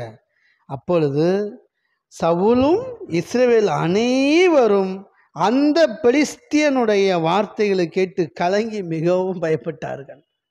பயப்படாதே, திகையாதே, கலங்காதே, நான் உன் தேவன் அப்படின்னு சொன்ன தேவனுடைய தாசனாக இருந்த சவுலு தேவன் இப்போ கூட இல்லைன்னு ஒன்று பயப்படுறான், கலங்குறான். இப்போ மக்களே, ஒட்டுமொத்த மக்களும் பீதியில் இருக்கு. சரிங்களா? ஏன்னா ராஜாவே பயந்து போயிருக்கிறான், நம்மள ஏமாத்துறான் அப்படின்றதாய். சரிங்களா? தாவீது என்பவன், ஆமாம், ஹீரோ இன்ட்ரடக்ஷன். சரிங்களா? எப்படி சொல்லுங்க? பழைய ராஜா டம்மி பீஸ் ஆகிட்டார். அவர் பயந்து போய் கலங்கிக்கிட்டு இருக்கிறார். கர்த்தர் ராஜாவை செலக்ட் பண்ணியாச்சு. இப்போ ராஜா வேற, தாவீதாக்கும். இந்த ராஜா இப்போ இவருடைய இன்ட்ரடக்ஷன், அவனுக்கு எல்லாம் முடிஞ்சு போச்சு, கதை முடிஞ்சு போச்சுங்கும்போது ஹீரோடைய இன்ட்ரடக்ஷன் வருது. ரைட். தாவீது என்பவன் யூதாவில் உள்ள பெத்லெகேம் ஊரானாகிய ஈசா என்னும் பேரில் எப்பிராத்திய மனுஷனுடைய குமாரனாக இருந்தான். ஈசாய்க்கு 8 குமாரர் இருந்தார்கள். இவன் சவுலின் நாட்களில் மற்ற ஜனங்களுக்குள்ளே வயது சென்ற கிழவனாய் மதிக்கப்பட்டான். 8 குமாரன், தாவீதையும் சேர்த்து 8 பேர். ரைட். ஈசாவுடைய 3 மூத்த குமாரர் சவுலோடு கூட யுத்தத்துக்கு போயிருந்தார்கள். எப்படி? இவனில் 3 அண்ணன்மார் அங்கே யுத்தத்தில் இருக்கிறவங்க. யுத்தத்துக்கு போயிருந்த அவனுடைய 3 குமாரரில் மூத்தவனுக்கு எலியாப் என்றும், 2ஆம் குமாரனுக்கு அபினதாப் என்றும், 3ஆம் குமாரனுக்கு சம்மா என்றும் பெயர். சரிங்களா? தாவீது எல்லோருக்கும் இளையவன். மூத்தவர்களாகிய அந்த 3 பேரும் சவுலோடு கூட போயிருந்தார்கள். தாவீது சவுலை விட்டு திரும்பி போய் பெத்லெகேமில் இருக்கிற தன் ஆடுகளை மேய்த்து கொண்டிருந்தான். சரிங்களா? இதை தான் நான் முன்னாடியே சொல்லியிருந்தேன். அந்த பெலிஸ்தியன் காலையிலும் மாலையிலும் 40 நாள் வந்து வந்து நிற்பான். இதுதான் அவனுக்கு வேலையே. யாருக்கு? கோலியாத்துக்கு.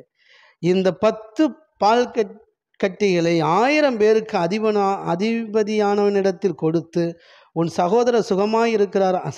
மேலே அதை விட்டுட்டேன் இல்லையா? ஈசாய் தன் குமாரனாகிய தாவீதை கூப்பிட்றான். சரி, நல்ல கொஞ்சுவாங்க. இப்போது அப்பா வந்து கூப்பிட்றாரு தாவீதை, மக்களே இங்கே வா அப்படின்றார். சரிப்பா என்னப்பா அப்படின்னதும், ஒரு மரக்கால் வறுத்த பயிர், நேற்றே நான் சொன்னேன், பயிர் கொண்டு வந்திருப்பான், கடலை கொண்டு வந்திருப்பாடா. சரி, இதான் அது. இப்போ வறுத்த பயிற்றையும் இந்த 10 அப்பங்களையும் எடுத்துக்கொண்டு பாளையத்தில் இருக்கிற உன் சகோதரிடத்தில் ஓட்டமாய் போய் இந்த 10 பால் கட்டிகள் 1000 பேருக்கு அதிபதியானவனிடத்தில் கொடுத்து, உன் சகோதரர் சுகமாக இருக்கிறார்களா என்று விசாரித்து அவர்களிடத்தில் அடையாளம் வாங்கி கொண்டு வா அப்படின்ட்டான். சரியா? அண்ணன்மாரை பார்க்க சொல்லி அப்பா அனுப்பிட்டார். சரி, போகிறான். இப்போது தாவீது தான் ஒத்தாளாண்டு கோலியாத்தை ஜெயிச்சாங்கிறது நமக்கு தெரியும். இதில் அப்பாவுடைய பங்கு இருக்குது. இப்போ புரியுதா உங்களுக்கு? அதான் ரொம்ப முக்கியம். அப்பா சொன்ன இந்த வார்த்தைக்கு அவன் கீழ்ப்படுகிறவனாக இருந்தான். நேற்றே சொன்னேன். கீழ்ப்படிஞ்சதுனால என்னாச்சு? இவன் கோலியாத்தை மேற்கொள்கிறதுக்கு இது ஒரு அடித்தளமாக அமைஞ்சது, அஸ்திவாரமாக அமைஞ்சது. சில நேரங்களில் கர்த்தர் உங்களோட இணைக்கிற அந்த உறவுகள் இருக்கு இல்லையா, அவங்க சொல்கிற அந்த வார்த்தை உங்களுடைய உயர்வுக்கு சம்பந்தமாக இருக்கும். ஓகே, சரி, கர்த்தர் நல்லவர். தாவீதுக்கு இது தெரியுமா? தெரியவே தெரியாது. எத்தனை பேர் புரியுது? தாவீதுக்கு கொஞ்சம் கூட தெரியாது. நம்ம போனால் அந்த இடத்துல கோலியாத்தை ஜெயிப்போம், நம்ம பெரிய ஆளாக உயர போகிறோங்கிறது தெரியவே தெரியாது. சொல்லுங்கள், உங்கள் வாழ்க்கையில் சில நேரங்களில் சில கீழ்ப்படிதல், சின்ன கீழ்ப்படிதல் உங்களை பெரிய உயரத்துக்கு கொண்டு போயிடும். ஆமென். சின்ன கீழ்ப்படிதல். நீங்கள் சொல்லுங்கள், தாவீதுகிட்ட அவங்க அப்பா சரியான வேலையை கொடுத்தாரா, தப்பான வேலையை கொடுத்தாரா? சரியான வேலை கொடுத்தாரு. அப்பா தான் பிள்ளையை கூப்பிட்டு மக்களே அண்ணன்மாரை விசாரிச்சுட்டு வான்னு சொன்னார். அவன் கீழ்ப்படிஞ்சான், அவ்வளோதான். அப்படி நீங்கள் உங்கள் வீட்டில் உங்கள் பொறுப்பை, உங்கள் வேலைகளை கரெக்டாக செஞ்சாலே போதும். அதுக்குள்ளே தான் உங்கள் ஆசீர்வாதம் இருக்குது. கையை தட்டி நான் அடிக்கடி சொல்லுவேன், சகோதர சகோதரிகளை, நீங்கள் வீட்டு வேலை பார்த்தா கூட உங்கள் வேலையில் நீங்கள் உண்மை உத்தமமாக இருங்க, பொறுப்பாக செய்யுங்க. அதுக்குள்ளே தான் ஆண்டவர் உங்களுக்கு ஆசீர்வாதத்தை வச்சுருக்கிறார். அங்கே தான் உயர்வு வச்சுருக்கிறார். அங்கே தான் மிகப்பெரிய நன்மையை வச்சுருக்கிறார். சரிங்களா? ரொம்ப முக்கியம். ஆமென். கர்த்தர் நல்லவர். இப்போ பாருங்கள், உடனே சரின்ட்டு இவன் போகிறான். தாவீது அதிகாலையில் எழுந்து ஆடுகளை காவலாளி வசமை விட்டு ஈசாய் தனக்கு கற்பித்தபடியே எடுத்துக்கொண்டு போய் ரதங்கள் இருக்கிற இடத்திலே வந்தான். சேனைகள் அணிவகுத்து நின்றது, யுத்தத்திற்கு ஆர்ப்பரித்தார்கள். சம்பவம் உங்களுக்கு தெரியும். அது ஏன் அந்த வசனத்தை படித்தேன் அப்படின்னா, ஆடை தெருவில் விட்டுட்டு வரல, காட்டில் எப்படியோ விட்டுட்டு வரல, வேலைக்காரன்ட்ட பொறுப்பாக ஒப்படைச்சிட்டு அப்பா சொல்ல கேட்டு தான் வந்தான். இங்கே வந்து போய் பார்த்து அண்ணன்கிட்ட கொண்டு நல்லா விசாரிக்க வந்தால் அண்ணன் சொல்கிறான், உன்னை யாரா வர சொன்னது? இங்கே வேடிக்கை பார்க்க தானே வந்தேன். ஆடெல்லாம் எங்கே யாருக்கிட்ட கொடுத்தியா, வித்துட்டியா, அப்படியே போட்டு வந்துட்டியா அப்படின்றான் அண்ணன். அண்ணனுக்கு ஒன்றுமே தெரியாது. ஆமாம், அங்கே நடந்தது மிகப்பெரிய செயல் நடந்திருக்கு. அண்ணனுக்கு ஒன்றும் தெரியாதனால திட்டுறான். சொல்லுங்கள், உங்கள் மேலே தேவனுடைய அழைப்பு இருக்கிறதுனால, தரிசனம் இருக்கிறதுனால, தேவன் உங்களுக்கு சொல்கிற இன்ஸ்ட்ரக்ஷன் மூலமாக நீங்கள் நடப்பீங்க. அதை குடும்பத்தில் கூட உங்களுக்கு அதை அக்செப்ட் பண்ண முடியாது அவங்களால. ஏன்னா அவங்களுக்கு அது தெரியாது. அவங்களுக்கு உங்களோட இருதயத்தை ஆராய்ந்து பார்க்க தெரியாது. இப்படித்தானா அப்படித்தானான்னு இல்லை. ஏற்கனவே அவன் அண்ணன் இல்லையா, அந்த ஒரு இது கெத்து. சரிங்களா? அதனால் என்ன ஆயிடுது பாருங்கள், புரிஞ்சிக்கலை. ரைட். இப்போ இந்த புரிஞ்சிக்காமல் இவன் பேசின உடனே இவன் கோவப்பட்டு போயிருந்தானா அது வேற. ஆனால் போகல. கர்த்தருடைய கிருபையினால், தேவ ஆவியில் இருந்ததுனால பொறுமையாக இருந்தான். ரைட். இப்போ இப்படிலாம் நடக்குது. இப்போ அதே மாதிரி இந்த கோலியாத்து வந்து சவுண்டு விடுறான். இப்போ தாவீது பார்த்துட்டான், என்னடா இவன் இப்படிப்பட்ட ஒரு சவுண்டை விடுறானே, இவனை சும்மா விடக்கூடாதுன்னு ஜனங்கள்கிட்ட கேட்குறான். இவனை கொன்ன என்ன கிடைக்கணும்னு ராஜா வந்து தான் மகளை கல்யாணம் பண்ணி கொடுப்பாரு, வெகுமதி நிறைய கொடுப்பாரு அப்படின்னு சொல்லிடுவான். ஓகே, அப்போ இப்போவே இவனை காலி பண்ணிட வேண்டியதான் அப்படின்னு நினைப்பான். சரிங்களா? கர்த்தர் நல்லவர். ஆமென். இப்போ தாவி சொல்கிறான், இவன்லாம் ஏமாத்திரம், இவனெல்லாம் அடித்து நான் ஈஸியாக காலி பண்ணிடுறேன்னதும் இவனை கூப்பிட்டு நேராக சவுலுக்கிட்ட கூப்பிட்டு போயிட்டாங்க. இந்த பையன் கோலியாத்தை கொன்றுவேன்னு சொல்கிறான் ராஜா, ஒத்தைக்கு நான் சண்டை போட ரெடின்னு சொல்கிறான் அப்படின்னதும் இப்போ பாருங்க, சவுல் தாவீதை நோக்கி, நீ இந்த பெலிஸ்தனோட எதிர்த்து யுத்தம் பண்ண உன்னால் ஆகாது, நீ இளைஞன், அவனோ தன் சிறு வயது முதல் யுத்த வீரன். நீ இப்போ தாண்டா சின்ன பையன், இப்போ தான் வளர்ந்துட்டு வர. அவன் சின்ன வயசுலேருந்தே அவன் முழுமாடு தண்டி இருக்கிறான். அவன் சின்ன வயசுலேருந்தே யுத்த வீரனாக இருந்து ஜெயிச்சு பெரிய ஆளாக இருக்கிறான்டா. அவனால் ஈஸியாக மேற்கொள்ள முடியாது அப்படிங்கிறான் தாவீது சவுலை பார்த்து. எப்படி? ஆமாம், சிலர் உங்களை சொல்லலாம், நீங்கள் வாழ்க்கையில் இதெல்லாம் பெரிய பிரச்சனைங்க, எப்படி உங்களால் ஜெயிக்க முடியும்? புரியுதா? அப்படிலாம் ஈஸியாக ஜெயிச்சிட முடியாது. ஆமாம், நீங்கள் பண்ணுற இப்போ நீங்கள் இருக்கிற சூழ்நிலை ரொம்ப மோசமானது, அது எப்படி உங்களால் ஜெயிக்க முடியும் அப்படிம்பாங்க. சரிங்களா? ரைட். இப்போ பாருங்கள், அப்போது ஏன் இவர் இப்படி ஒரு ஆலோசனை சொல்கிறாப்புல, இவனுக்கு பயம். புரியுதா? ஆமாம், நீங்கள் பயந்த ஆட்களோடு கூட இருந்தீங்கன்னா நீங்களும் பயந்து போய் தான் இருப்பீங்க. சவுல் பயந்து போய் இருக்கிறான். அப்போ அவன் எப்படி அவனுக்கு உற்சாகப்படுத்துகிற வார்த்தையை பேசுவான்? நானே பயப்படுறேன்டா, நீ ஏமாத்துறோங்கிற மாதிரி தான் பேசுகிறான். ஆனால் தாவீது சொல்கிறான், சவுலை பார்த்து சொல்கிறான், உம்முடைய அடியான் என் தகப்பனுடைய ஆடுகளை மேய்த்து கொண்டு இருக்கிற போது ஒரு விசை ஒரு சிங்கமும் ஒரு விசை ஒரு கரடி வந்து மந்தையில் இருக்கிற ஒரு ஆட்டை பிடித்து கொண்டது. சரியா? ஆமாம் ராஜா, நான் ஒரு முறை எங்கள் அப்பா ஆடை மேய்ச்சிட்டு இருக்கும்போது ஒரு முறை கரடி வந்துச்சு, அடித்து காலி கொண்டு போட்டேன். ஒரு முறை சிங்கம் வந்துச்சு, அதையும் அடித்து காலி பண்ணி ஆட்டை அதுக்கிட்டேருந்து காப்பாற்றிட்டேன். சரியா? அதனால் அந்த சிங்கத்தையும் அந்த கரடியும் உடைய அடியானாகிய நான் கொன்றேன். விருத்த சேதனம் இல்லாத இந்த பெலிஸ்தியனும் அவைகளில் ஒன்றை போல இருப்பான். அவன் ஜீவனுள்ள தேவனுடைய சேனைகளை நிந்தித்தானே என்றான். கையை தட்டி ஆமென். ஆமாம், இது அப்படின்னா என்ன அர்த்தம்னா, இதுக்கு முன்னாடி நீங்கள் பிரச்சனையை ஃபேஸ் பண்ணீங்க இல்லையா, ஜெயிச்சு வந்தீங்க இல்லையா, அதே மாதிரி தான், அதே போல தான் இப்போ பார்க்குற பிரச்சனையும். எத்தனை பேர் புரியுது? எனக்கு ஒரு பிரச்சனையும் கிடையாதுங்க, நான் எனக்காக பிரசங்கம் பண்ணல, உங்களுக்காக பண்ணுறேன். அதனால் உங்களுக்கு தான் 100% வாங்கிக்கிடலாம். சில நேரம் நான் ஏதாவது பிரச்சனையில் இருப்பேன், ஆண்டவர் வார்த்தையை தருவார், அதை பிரசங்கிப்பேன் எனக்கும் சேர்த்து. இப்போது 100% உங்களுக்காக தர்றது, பிடிச்சிக்கோங்க, கவனிச்சுக்கோங்க. ஆமேன். அப்போது இப்போ நீங்கள் ஃபேஸ் பண்ணுற பிரச்சனை ஜெயிக்கிறதுக்கு என்ன வழி? இதுக்கு முன்னாடி எத்தனை பிரச்சனையை ஜெயிக்கிறதுக்கு தேவன் கிருபை செஞ்சார் இல்லையா, அதே தேவன் தான் இதுலேயும் உங்களை விடுவிப்பார், மீட்பார். ஆமாம், ரட்சிப்பார். இதில் ரொம்ப ஸ்ட்ராங்காக இருக்கணும். ஓகே, கர்த்தர் நல்லவர். ஆமென். ஜீவனுள்ள தேவனுடைய சேனையை நிந்தித்தானே அப்படின்னு சொல்லுவான். பின்னும் தாவீது, என்னை சிங்கத்தின் வாய்க்கும் கரடியின் கைக்கும் தப்புவித்த கர்த்தர் இந்த பெலிஸ்தனுடைய கைக்கும் தப்புவிப்பார் என்றான். எத்தனை பேர் புரியுது? ஆமாம், இதுக்கு முன்னாடி உள்ள பிரச்சனையில் காப்பாற்றினாரா? காப்பாற்றினார். ஆமாம், இதுக்கு முன்னாடி ஏற்பட்ட பிரச்சனையிலிருந்து நம்மளை விடுவிச்சாரா? விடுவிச்சார். சொல்லுங்க, அந்த தேவன் இப்போ என் வாழ்க்கையில் எனக்கு முன்னாடி இருக்கிற மிகப்பெரிய கோலியாத்தி என்கிற பிரச்சனை, மிகப்பெரிய இந்த கோலியாத்தையும் ஜெயிப்பேன். என் வாழ்க்கையில் இருக்கிற இந்த மிகப்பெரிய பிரச்சனையை நான் ஈஸியாக ஜெயிப்பேன். கர்த்தர் என் கூட இருக்கிறதுனால நான் ஜெயிச்சு ஜெயம் எடுப்பேன். இதுக்கு முன்னாடி நான் ஜெயிச்சிருக்கேன், கர்த்தர் என்னை ஜெயிக்க வச்சிருக்கிறார். இதுக்கு முன்னாடி தேவன் என்னை நடத்தி இருக்கிறார், அதே தேவன் இந்த முறையும் என்னை நடத்துவார், என் கூட இருப்பார். எத்தனை பேர் விசுவாசிக்கிறீங்க? ஓகே. சவுல் தாவீதுக்கு தன் வஸ்திரங்களை உடுத்து வைத்து வெங்கல ஒரு சீராவையும் அவன் தலையின் மேல் போட்டு ஒரு கவசத்தையும் அவனுக்கு தரிப்பித்தான். அவனுடைய பட்டயத்தை தாவீது தன் வஸ்திரத்திலே கட்டி கொண்டு அதிலே அவனுக்கு பழக்கம் இல்லாதனால் நடந்து பார்த்தான். அப்பொழுது தாவீது சவுலை நோக்கி, நான் இவைகளை போட்டுக்கொண்டு போகக்கூடாது, இந்த அப்பியாசம் எனக்கு இல்லை என்று சொல்லி அவைகளை களைந்து போட்டு தன் தடியை கையில் பிடித்து கொண்டு ஆற்றில் இருக்கிற 5 கூழாங்கல்லுகளை தெரிந்தெடுத்து அவைகளை மேய்ப்பருக்குரிய தன்னுடைய அடைப்பையிலே போட்டு தன் கவனை தன் கையில் பிடித்து கொண்டு அந்த பெலிஸ்தன் அண்டே போனான். அடுத்து நல்ல கவனிச்சுக்கோங்க, கர்த்தர் சொன்னாரா தாவீதுகிட்ட, தாவீதே நீ இது என்னது கவட்டை எடுத்துக்கோ, கவன் எடுத்துக்கோ, கல் எடுத்துக்கோ, இதை வச்சு தான் நீ ஜெயிக்க போகிறேன்னு சொன்னாரா? சொல்லுங்க. சில நேரங்களில் நீங்கள் செய்கிற செயல் நம்ம தேவனுடைய சித்தம், தேவன் அதெல்லாம் உங்களுக்குள்ள உணர்வு ஏற்படுத்துவார். சரிங்களா? அதை செய்ய வச்சு ஜெயிக்க வைப்பார். இன்னும் சொல்ல போனால் இன்னொரு வழி இருக்குது, உங்ககிட்ட என்ன இருக்கிறதோ அதை வச்சு ஜெயிக்க வைப்பார். நீங்கள் யார், உங்கள் அழைப்பு என்ன, உங்களுக்கு என்ன தெரியும், அதை வச்சே ஜெயிக்க வைப்பார். அவன் ஆடு மேய்க்கிறவன், அவனுக்கு என்ன தெரியும்? கோல் தான் தெரியும். அடுத்து ஆமாம் கவனம் வச்சிருக்கிறான், இது அவனுக்கு தெரியும். அவனுக்கு தெரிஞ்சதை வச்சே காலி பண்ணார். அவனுக்கு இதை பழக்கப்படுத்தி அவனை ஆசீர்வதிச்சார் தான் நான் சொல்லுவேன். எத்தனை பேர் புரியுது? ஆமென். நம்ம சின்ன வயசில் பாருங்க, நான் பாடுவேன், சினிமா பாட்டு தான் பாடுவேன். அப்போது தேவன் என்னை வளர்த்தெடுத்து இன்றைக்கி நான் ஆண்டவருக்காக பாடுறேன். சரிங்களா? அப்படி தான் உங்களை தேவன் உருவாக்குவார். ஆமென். யதார்த்தமாக நீங்கள் செஞ்சால் கூட தேவனுடைய நடத்துதல் இருக்கும், திட்டம் இருக்கும்.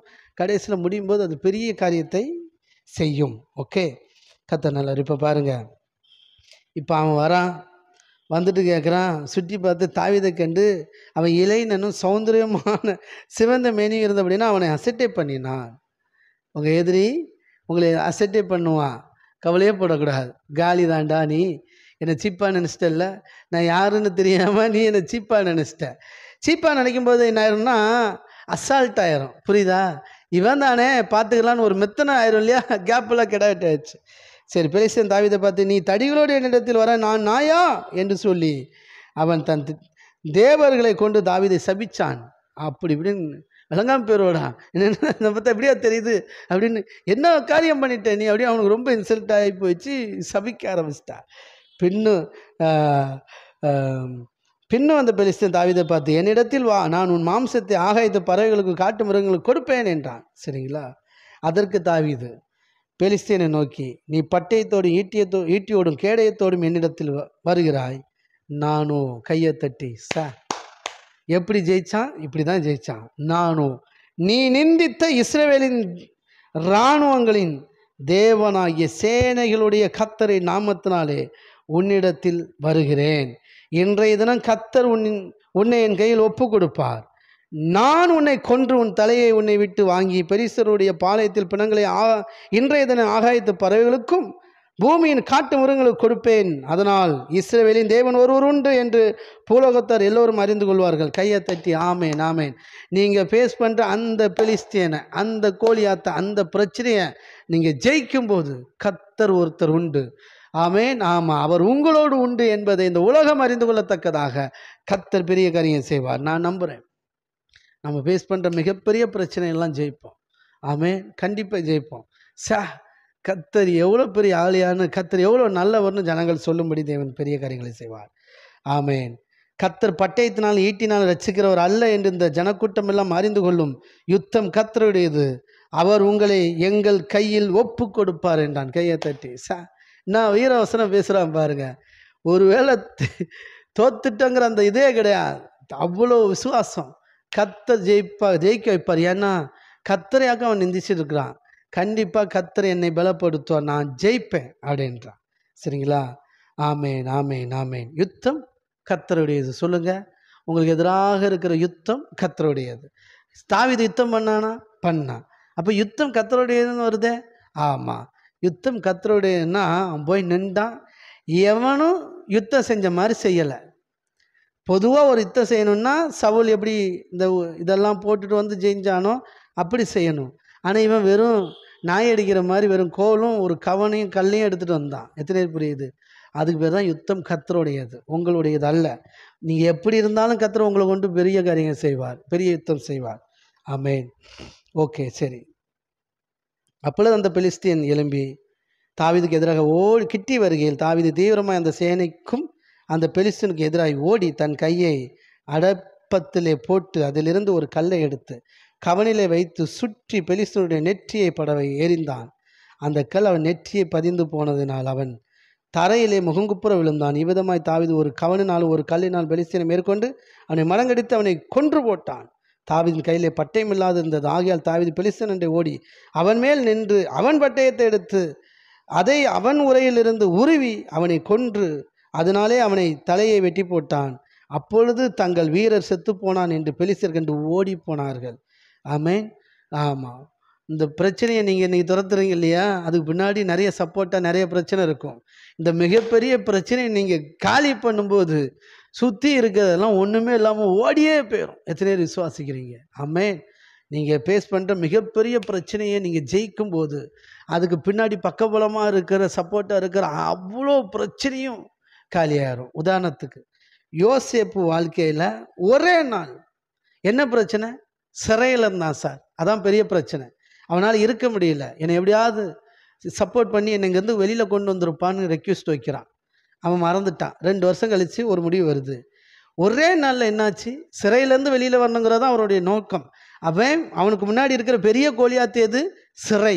சிறைக்குள்ளே அடிமையாக இருக்கிறான். சிறையிலேருந்து அவன் வெளியில் வந்த உடனேயே என்னானா, அது மட்டும் இல்லை, ஆமாம், அதிபதியாகி, ஆமாம், மெல்லிய வஸ்திரம் தரித்து நல்ல முத்திரை மோதிரம்லாம் கையில் கொடுத்து, ஆமாம், பார்வோனுக்கு அடுத்த ஸ்தானத்தில் உயர்த்தி கல்யாணம் பண்ணி எல்லாமே செட்டில்டு. எத்தனை புரியுது? கையை தட்டி. அப்படித்தான் உங்கள் வாழ்க்கையில் நீங்கள் ஃபேஸ் பண்ணுற மிகப்பெரிய பிரச்சனையை ஜெயிக்கும் போது பின்னாடி இருக்கிற அந்த உதிரிகள்லாம் காணாமல் போயிடும். எல்லாத்தையும் ஜெயிப்பீங்க. ஆமென். கர்த்தர் நல்லவர். ஓகே, இப்படி ஜெயிச்சிட்டானா இஸ்ரேல் புத்திரர் பெலிஸ்தரை மூர்க்கமாய் துரத்தி பிற்பாடு திரும்பி வந்து அவர்களுடைய பாளையங்களை கொள்ளையிட்டார்கள். தாவீது பெலிஸ்தனுடைய தலையை எடுத்து அதை எருசலேமுக்கு கொண்டு வந்தான். அவன் ஆயுதங்களையோ தன் கூடாரத்தில் வைத்தான். தாவீது பெலிஸ்தனுக்கு எதிராக புறப்பட்டு போகிறதை சவுல் கண்டபோது அவன் சேனாதிபதியாகிய அப்னேரை பார்த்து, அப்னேரே, இந்த வாலிபன் யாருடைய மகன் என்று கேட்டான். அதற்கு அப்னேர், ராஜாவே, எனக்கு தெரியாது என்று உம்முடைய ஜீவனை கொண்டு சொல்கிறேன் என்றான். அப்பொழுது ராஜா அந்த பிள்ளையாண்டான் யாருடைய மகன் என்று விசாரித்தான். அப்போ தான் தெரியுது, தாவீது பெலிஸ்தனை கொண்டு போட்டு திரும்புகையில் அப்னேர் அவனை சவுலுக்கு முன்பாக அழைத்து கொண்டு போய்விட்டான். பெலிஸ்தீனுடைய தலை, கோலியாத்தினுடைய தலை அவன் தாவீதின் கையில் இருந்தது. அப்பொழுது சவுல், வாலிபனே, நீ யாருடைய மகன் என்று அவனை கேட்டதற்கு தாவீது, நான் பெத்லெகேம் ஊரானாகிய உம்முடைய அடியானாகிய ஈசாயின் மகன் என்றான். ஆமென். அவன் சவுலோடு பேசி முடித்த பின்பு யோனத்தானுடைய ஆத்மா தாவீதின் ஆத்மாவோடு ஒன்றாக இசைந்தது. யோனத்தான் அவனை தன் உயிரை போல சிநேகித்தான். சரிங்களா? ரைட். கர்த்தர் நல்லவர். இப்போ பாருங்க, வீட்டுக்கு சவுல் அவனை தன் தகப்பன் வீட்டுக்கு திரும்பி போக ஒட்டாமல் அன்று முதல் தன்னிடத்தில் சேர்த்து கொண்டான். யோனத்தான் தாவீதை தன் ஆத்மாவை போல சிநேகித்தபடினால் அவனும் இவனும் உடன்படிக்கை பண்ணி கொண்டார்கள். சரிங்களா? பயங்கர க்ளோஸ் ஆயிட்டாங்க. கர்த்தர் நல்லவர். ஆமென். ரைட். இன்னைக்கு இதோட முடிப்போம்.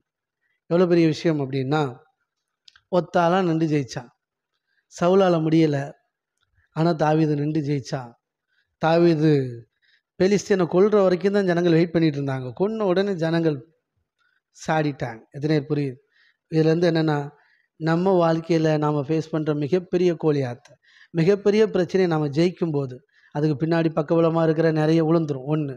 2வது, ஆமாம், நீங்கள் ஜெயிக்கிறத பார்த்து உங்கள் கூட இருக்கிறவங்க மற்ற பிரச்சனைகள்லாம் ஃபேஸ் பண்ணுவாங்க. எத்தனை நீங்கள் கோலியாத்தை ஜெயிப்பீங்க, மற்றவங்க அவங்களும் அதை பார்த்து தைரியம் அடைந்து பலன் அடைஞ்சு அவங்க பிரச்சனையை ஜெயிக்க ஆரம்பிச்சிருவாங்க. எத்தனை புரியுது? தேவனுடைய நாமம் பெரிதாய் மகிமை அடையும் நம் நிமித்தமாக. இதில் தாவீதுக்கு அப்பா ஒரு பங்கு. சரிங்களா? ரைட்டு. அண்ணன்மாரும் ஒரு பங்கு. ஏன் சொல்லுங்கள்? அண்ணன்மார் அங்கே இல்லைன்னா இவன் இங்கே வந்திருக்கவே மாட்டான். அண்ணன்மார் ஓகே. அடுத்து சவுல், இல்லை, அடுத்து அந்த கூட்டத்தில் இருந்த ஆட்கள் என்ன சொன்னாங்க? இவனை கொன்னா அவனுக்கு இவ்வளோ கிடைக்கும் அப்படின்னு சொல்லுவாங்க. சரியா? ரைட். அடுத்து சவுல், நீ உன்னால் முடியாதுப்பா அப்படின்பா. இல்லை, நான் இதுக்கு முன்னாடி கரடியும் சிங்கத்தெல்லாம் கொண்டிருக்கிறேன், கர்த்தர் என் கூட இருக்கிறார், இவனையும் கொல்லுவேன் அப்படின்னதும் அவன் பெர்மிஷன் கொடுத்தான். சரிடா, நீ விருப்பப்படுற, ஓகே அப்படின்னு, ஏதோ போ செத்து தொலை அப்படி சொல்லலை. அவன் உண்மையிலே இவனுடைய அந்த வார்த்தையை பார்த்து பிலீவ் பண்ணான். சரி, தைரியமாக இருக்கிறான், செஞ்சாலும் செய்வான் அப்படின்ட்டு என்ன பண்ணுறான்னா, அவனுக்கு தன்னுடைய அந்த யுத்தத்துக்கு போகிறதுக்கான அந்த உடைகள் எல்லாம் உடுத்து வைக்கிறான். ஆனால் அவனுக்கு தாவீதுக்கு செட் ஆக மாட்டேங்க. அவன் எல்லாத்தையும் கழட்டி போட்டு போயிட்டான். ராஜா பெர்மிஷன் கொடுக்கலான்னு போயிருக்க முடியாது. எத்தனை பேர் புரியுது? தாவீது இங்கே தான் நிற்கணும். தாவீது சும்மாலாம் போய் அடித்து காலி பண்ணிட முடியாது. அப்போ சவுலும் அதுக்கு ஒரு காரணம். புரியுதுங்களா? ஆமாம். உங்கள் வாழ்க்கையில் ரைட்டு. இப்போ சவுலும் ஒரு காரணம். பெலிஸ்தீனை ஜெயிச்சுட்டான். இதுக்கு பிறகு இந்த சவுல் தாவீதை கொல்ல பார்ப்பான்.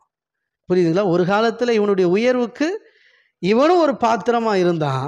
இவனுடைய வளர்ச்சி பிடிக்காம அடுத்து இவனை போட்டு தள்ளுவதே நோக்கமாக சவுல் வச்சிருந்தான். சரிங்களா? ஓகே, இது தொடரும். நாளைக்கு பார்ப்போம். ஆமீன். உங்கள் வாழ்க்கையில் எவ்வளோ பெரிய பிரச்சனையை நீங்கள் ஈஸியாக மேற்கொள்வீங்க. கர்த்தருடைய ஆவியானவர் உங்களுக்குள்ளே வாசமாக இருக்கிறார். ஆமேன். எத்தனை விசுவாசிக்கிறீங்க? தாவீதுக்கு இந்த ஞானம் தேவ ஆவியானவர் அவனோடு கூட இருந்ததுனால தான் விருத்த சேதனம் பண்ணாத இந்த பெலிஸ்தியன் எம்மாத்திரம் நான் காலி பண்ணுவேன் அப்படின்னா. ஓகே, கண்களை மூடி. நல்ல தகப்பனே, ஸ்தோத்திரம். ஆமேன். ஓ தேங்க்யூ டாட். உங்கள் வாழ்க்கையில் நீங்கள் ஃபேஸ் பண்ணுற எல்லா பிரச்சனையும் தனி ஒரு ஆளாக நின்று நீங்கள் ஜெயிப்பீங்க. கர்த்தர் உங்கள் கூட இருக்கிறார். சிலரை உங்களுக்கு சப்போர்ட்டாக பயன்படுத்துவார், பாத்திரமாக பயன்படுத்துவார். ஆனால் ஜெயம் கர்த்தரால். ஆமேன். ஜெயிக்கிறவர்கள் நீங்கள் தான். ஆமேன். கர்த்தர் உங்கள் மூலமாக பெரிய காரியத்தை செய்வாராக. இந்த வருஷம் நமக்கு வாக்குத்தத்தம் என்னது? தேவனால் பிறப்பதெல்லாம் உலகத்தை ஜெயிக்கும். கையை தட்டி. புரிஞ்சு போச்சா? நீங்கள் உலகத்தை ஜெயிப்பீங்க. மிகப்பெரிய பிரச்சனைகள் எல்லாம் ஜெயிப்பீங்க. தேவனுடைய பிள்ளை, அதுதான் குவாலிஃபிகேஷன். எப்படி தேவனுடைய பிள்ளைங்கிறதுக்கு என்ன அடையாளமா? அவர் தம்முடைய ஆவியை கொடுத்தார். நாம் தேவனுடைய பிள்ளை என்பதற்கு தம்முடைய பரிசுத்த ஆவியானவர் தான் அடையாளம், அத்தாட்சி. ஓகே, சரி. நல்ல தகப்பனே, இந்த வார்த்தைகளுக்காக நன்றி செலுத்துகிறோம். அப்பாவுடைய செல்லக்கரத்தில் எங்களை ஒப்பு கொடுக்குறோம், அர்ப்பணிக்கிறோம் டாடி. இது வரைக்கும் கேட்ட வார்த்தையின்படியே எங்களை வழி நடத்துகிறக்கா நன்றி அப்பா. பெரிய காரியங்களை எங்கள் வாழ்க்கையில் நீங்கள் செய்கிறக்கா நன்றி செலுத்துகிறோம். சகல துதிகன மகிமையெல்லாம் அப்போ ஒருவருக்கே செலுத்துகிறோம். எங்கள் மீட்பர் ரட்சகருமாகிய இயேசு கிறிஸ்துவின் இன்ப நாமத்தில் பணிந்து ஜெபிக்கிறோம் எங்கள் ஜீவனுள்ள நல்ல பிதாவே. ஆமேன், ஆமேன், ஆமேன். God bless you. கர்த்தர் பெரிய காரியங்களை செய்வாராக. அவர் சேர்ந்து சொல்லுவோம். நம் பாவங்களை செத்து நீதிக்கு பிழைத்திருப்பதற்காக அவர் தாமே தம்முடைய சரீரத்தில் நம்முடைய பாவங்களை எல்லாம் சிலுவையில் சுமந்து தீர்த்தார். அவருடைய தலைமையில் நாம் சுகமாக இருக்கிறோம். நம் பிதாகிய தேவனுடைய அன்பு கர்த்தராகிய இயேசு கிறிஸ்துவுடைய கிருபையும் பரிசுத்த ஆவியானவருடைய ஐக்கியமும் நம்ம நீரோடு கூட என்றென்றைக்கு இருப்பதற்காக கர்த்தருக்கு நன்றி செலுத்துகிறேன். God bless you. கர்த்தர் நல்லவர். Thank you, thank you. மீண்டும் நாளை காலை ஒன்று சேர்ந்து ஆராதித்து கர்த்தருடைய நாமத்தை மேம்படுத்தும். நாளை மாலை ஒன்று சேர்ந்து கர்த்தருடைய வார்த்தைகளை தியானிப்போம். God bless you. தேங்க்யூ.